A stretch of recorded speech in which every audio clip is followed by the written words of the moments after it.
Okay, next step, number 3. Let's talk about securing your stencil on your project so it doesn't move while you're in the middle of your project.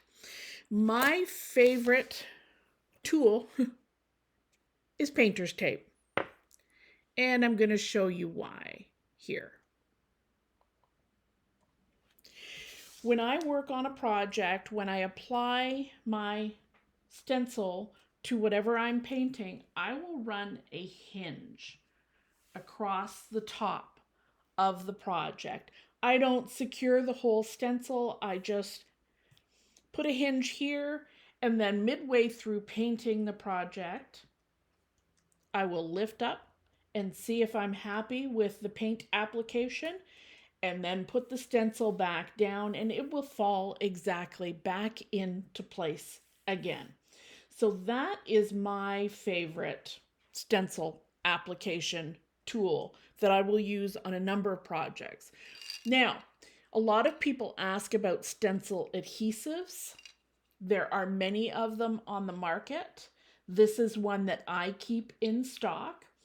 I will use this, and again, each of these, I'm going to show these items in use on other projects or on projects coming up.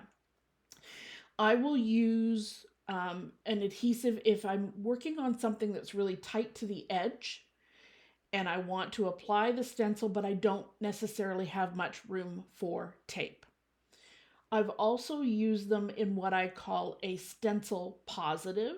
And again, I will show you a project with that in the future. That's something I've been doing a little bit more of lately.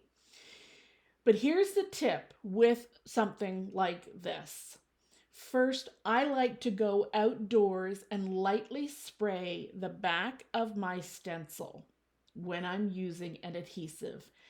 It can be a little stinky, so I don't like to have that smell in my studio, so I will go outdoors, lightly spray the back of the stencil.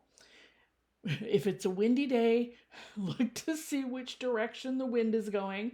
I've ended up with stencil spray in my hair more times than I can tell you. But spray it, bring it back in the shop, let that adhesive set up a little bit before applying it to the item you are going to paint. This will help with not ending up with too much adhesive on the actual project that you're working on.